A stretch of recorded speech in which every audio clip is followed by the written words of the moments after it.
आज या व्याख्यानमालेसाठी उपस्थित असणारे सर्व मान्यवर,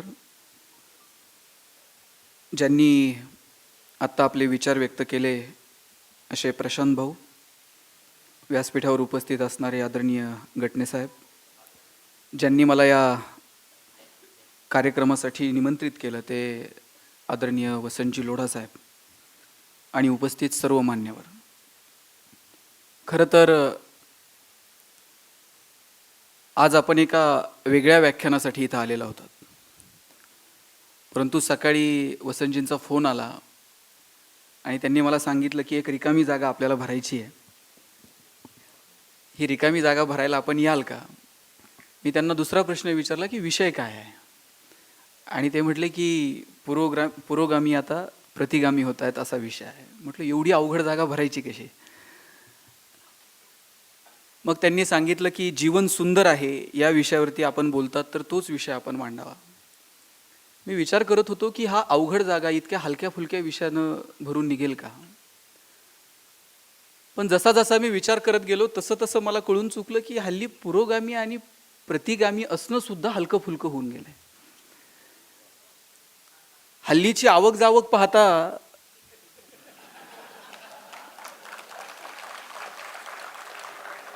आपण तरी आपल्या विचारधारेशी कुठे एकनिष्ठ आहोत. म्हणजे कुठला वाद महत्वाचा असं विचारलं तर मी म्हणेल की हल्ली तात्पुरता वाद खूप महत्वाचा आहे. आपण कुठल्या वादात आहोत, कुठल्या विचारधारेशी एकनिष्ठ आहोत याला फारसं महत्व हल्ली उरलेलं नाही. भौतिक प्रगतीच्या या सगळ्या कोलाहात प्रबोधनाचा आवाज क्षीण होत असताना अशा प्रकारची व्याख्यानमाला चालवणं, त्याला असे वेगवेगळे विषय ठेवणं हे खूप धाडसाचं काम आहे. नाव जरी पंडितजींचं असलं तरी ती वसंत व्याख्यानमालाच आहे.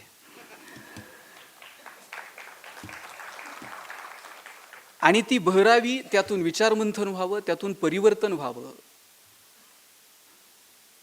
बदल व्हावेत, ते बदल आपण स्वीकारावेत आणि पुढे चालावं हा सामान्य उद्देश आहे. मी विचार करत होतो की हल्ली व्याख्यानमालांमधून तरी परिवर्तन होतं का.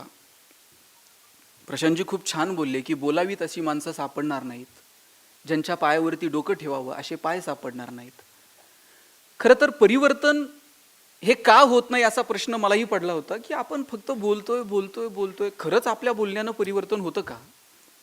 साधू संतांनी परिवर्तनासाठी प्रयत्न केले, मोठमोठ्या विचारवंतांनी प्रयत्न केले, साहित्यिकांनी प्रयत्न केले, वेगवेगळ्या विचारसरणीच्या लोकांनी परिवर्तनासाठी प्रयत्न केले, आणि मग आपण हे बोलत फिरतोय, याच्यातनं परिवर्तन होणार आहे का. आणि मी माझ्या गुरूंना प्रश्न विचारला, खरंच हे कुठपर्यंत बोलायचं आणि या बोलण्यातनं परिवर्तन होणार आहे का. त्यांनी खूप सुंदर सांगितलं, म्हटले की बोलून बोलून जग बदलेल वगैरे हा फार विचार तू करू नको. बोलून बोलून तू एकटा जरी बदलला तरी खूप झालं म्हटले.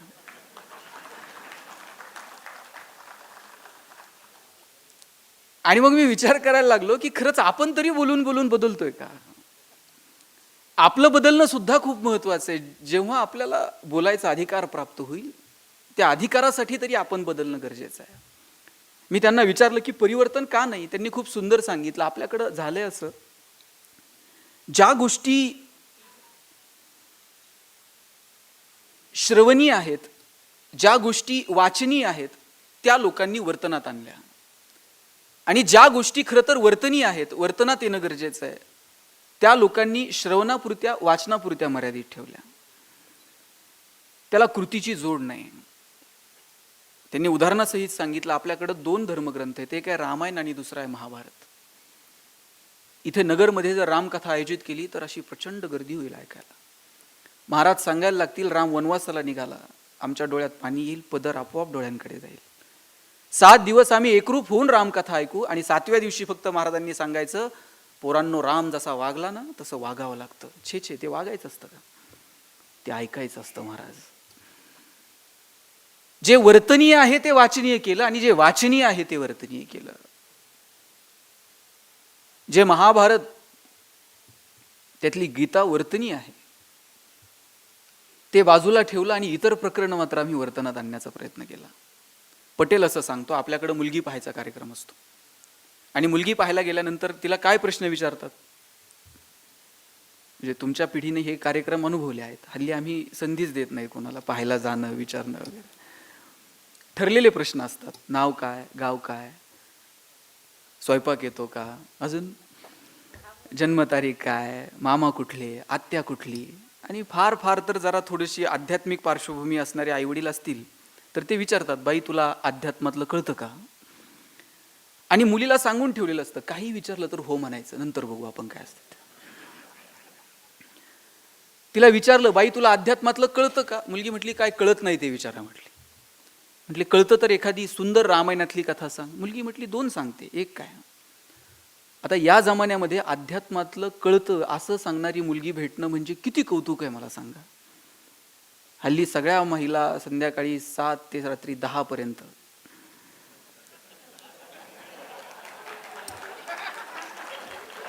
तुला पाहते रे, ते तुला पाहते रे पासून तर आहे ना, म्हणजे वयाची सुद्धा मर्यादा राहिली नाही सारे त्या सगळ्या गोष्टी. म्हणजे महिलांना घरात काय कमी जास्त याच्याकडे लक्ष नाही, म्हणजे आपल्या संसारासाठी काय करावं याही पेक्षा ते शनायाचं आणि गुरुचं, राधिकाचं नीट चाललंय का, राणादादाचा पाय नीट झालाय का, याच्यात जास्त इंटरेस्ट आहे. आणि अशा परिस्थितीत म्हणे अध्यात्मातलं कळतं. मुलीनं सुंदर 2 रामायणातल्या कथा सांगितल्या, इतका आनंद झाला. म्हटले मुलीला अध्यात्मातलं कळतं, होकार कळवा. होकार कळवला, जेवणं बिवणं आटपली आणि जाता जाता मुलाचे वडील म्हटले, बाई मगाशी रामायणातली कथा सांगितली, आता एखादी महाभारतातली सांगशील का? महाभारतातली सांगशील का म्हटल्याबरोबर पोरगी म्हटली, छे छे ते सांगायचं असतं का? तुमच्या घरात नांदायला आल्यावर होतेच की आपोआप. म्हटलं जे वर्तनीय होतं ते वाचनीय किंवा श्रवणीय केलं, आणि जे निवळ वाचनीय किंवा श्रवणीय असावं ते मात्र वर्तनात आणलं, आणि म्हणून परिवर्तन नाही. या समाजाचं सगळ्यात मोठं नुकसान जर कुणी केलं असेल ना तर ते वाईट लोकांनी नाही केलेलं. या समाजाचं नुकसान वाईट लोकांच्या सक्रियतेनं जितकं केलं ना त्याही पेक्षा जास्त सज्जनांच्या निष्क्रियतेनं केलेलं आहे. वाईट तर कालही सक्रिय होते, आजही आहेत आणि उद्याही असतील, पण स्वतःला सज्जन समजणारी माणसं कमालीची निष्क्रिय झाली. मला काय त्याचं, ही जी भावना आहे ना, ठीक आहे चल त्याचं तो बघेल, ही जी भावना मनात आली ना तिथून समाजाचं नुकसान व्हायला लागलं. म्हणून स्वतःला सज्जन समजणारी माणसं थोडीफार सक्रिय होतील का? आणि येणाऱ्या पिढीनं अशा कामांमध्ये सक्रिय व्हावं असे आदर्श आपण येणाऱ्या पिढीसमोर निर्माण करणार आहोत का? प्रशांत भाऊ, आपण फार धाडसानं म्हटलात की आपण आपल्या वाडवडिलांचे, आज्या पंजांचे वाढदिवस, अमृत महोत्सव साजरे करावेत. अभिमानानं आपण येणाऱ्या पिढीला आपला इतिहास सांगावा. हे आतापर्यंत ठीक होतं, तुम्ही सांगू शकाल आमच्या वडिलांनी हे केलं, आमच्या आजोबांनी हे केलं. आता आमच्या पुढे खरं तर ही समस्या आहे की आम्ही असा कोणता आदर्श निर्माण करणार आहोत की आमच्या नातवानं सांगावं की आमच्या आज्यानं असं कर्तृत्व केलं. थोडंसं आत्मपरीक्षण केल्यानंतर कळेल की आपल्या नातवानं काय सांगायचं, माझ्या आज्यानं काय केलं. माझा आजा असला डेंजर होता, पंक्तीत बसला का 50 लाडू खायचा. माझे आजोबा असले डेंजर होते, राग आला का आजीला तांब्या फेकून मारायचे. आम्ही सांगणार काय आहोत? आमच्या आजोबांनी असं समाजहितासाठी नेमकं काय केलं की ज्यांचं स्मरण आम्ही ठेवावं? खरं तर हा प्रश्न आहे की आम्ही आमच्या नातवांसमोर नेमका कुठला आदर्श ठेवणार आहोत? आम्ही काय सांगायचं? काश्मीरच्या स्वातंत्र्य लढ्यात आम्ही व्हॉट्सअपवर सैनिक होतो, आम्ही अशी फेसबुकची भिंत लढवली, अशा कमेंट्स, अशा काय ती चिरफाड. आम्ही काय सांगणार काय आहोत येणाऱ्या पिढीला? आम्ही कुठला आदर्श त्यांच्या समोर ठेवणार आहोत? मुळात हाच प्रश्न आहे की आदर्श आम्ही काय, आणि आदर्श हे बोलण्यातून नाहीच, ते वागण्यातूनच निर्माण होणार आहेत. बोलून जर आदर्श निर्माण होत असते तर मग सगळ्यांनी घरात गेल्याबरोबर भाषणं सुरू केली असती पोरांसमोर. पण बोलण्यातनं आदर्श निर्माण होत नाहीत. आदर्श निर्माण होतात तुमच्या कर्तृत्वातनं, तुमच्या वागण्यातून.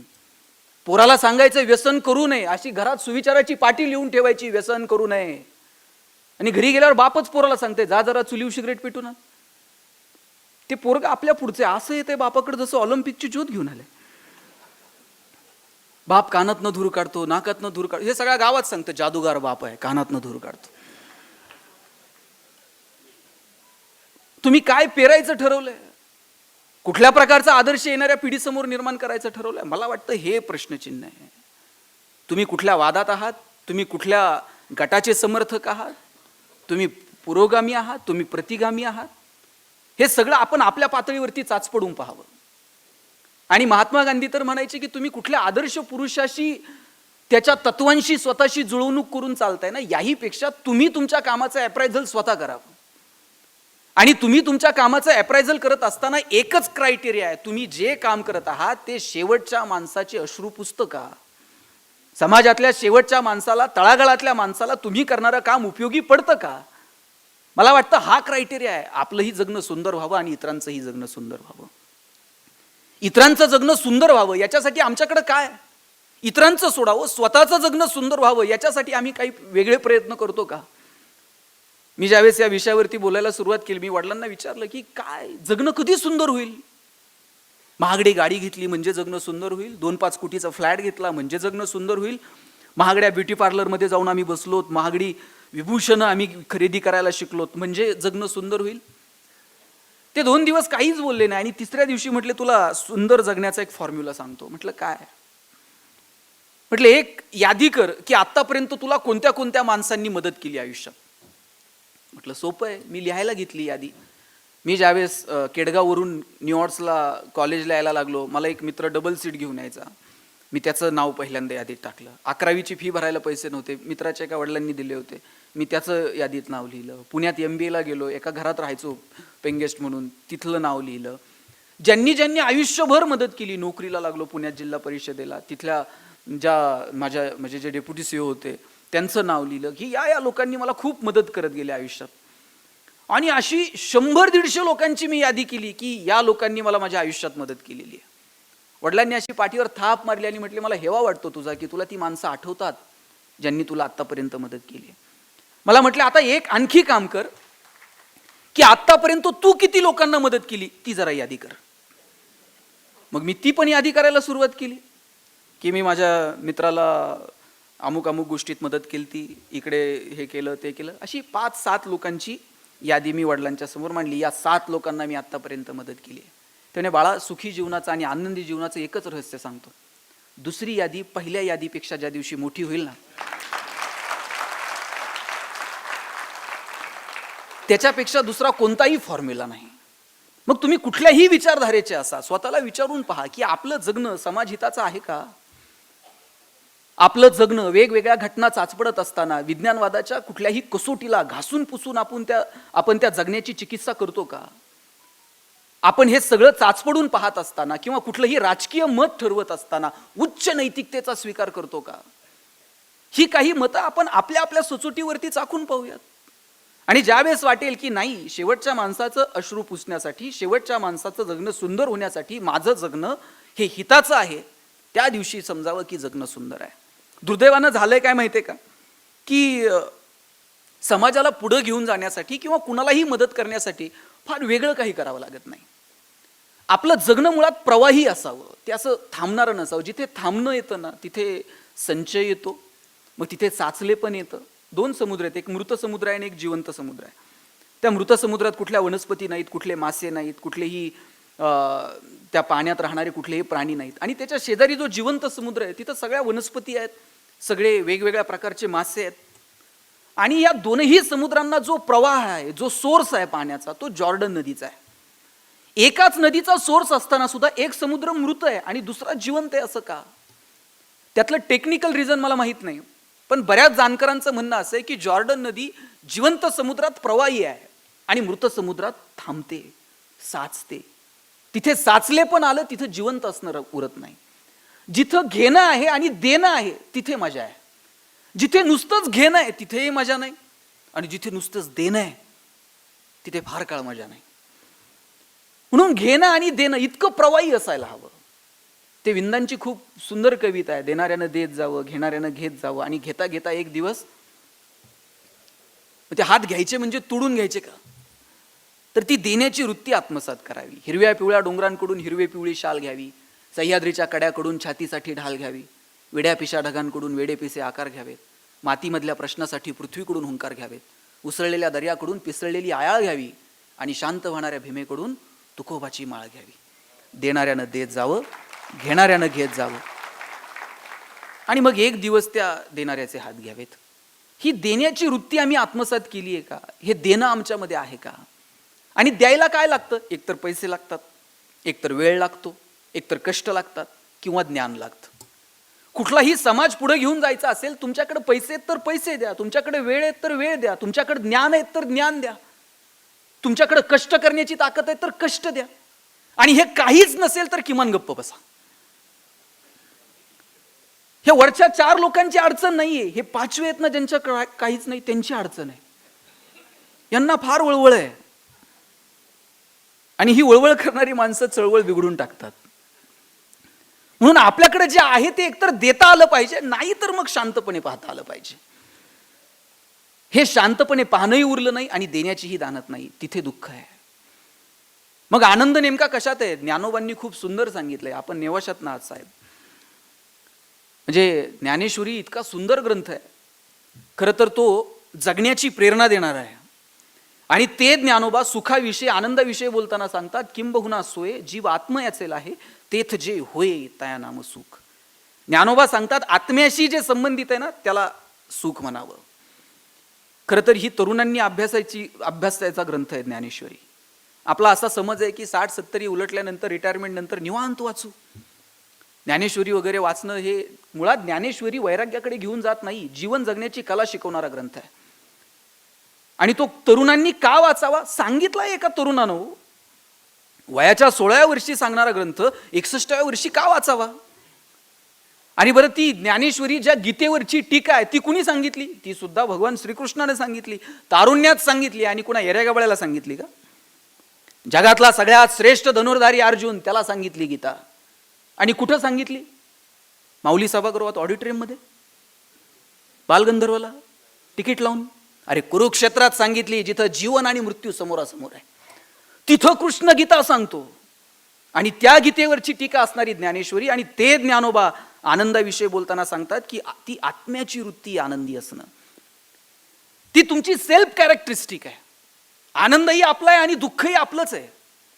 पण दुर्दैवानं झालं काय, आनंद आणि दुःख हे आपलं आपलं असण्यापेक्षा ते इतरांच्या क्रियेप्रतिक्रियेवरती अवलंबून राहायला लागलं. ते इतरांच्या क्रियेप्रतिक्रियेवरती कसं अवलंबून असेल? मला साधं सांगा, इथं महिला आहेत, लाईट गेल्यानंतर पहिल्यांदा काय करतात? ते मेणबत्ती वगैरे नंतर, खरं सांगा शेजारच्याची आहे का नाही ते बघते आधी. आणि शेजारच्याची असली तर सगळ्या जगाचं दुःख आपल्या वाट्याला. आणि शेजारच्याची नसल्यावर किती बरं वाटते, सगळ्या गावाची गेली, जाऊ दे.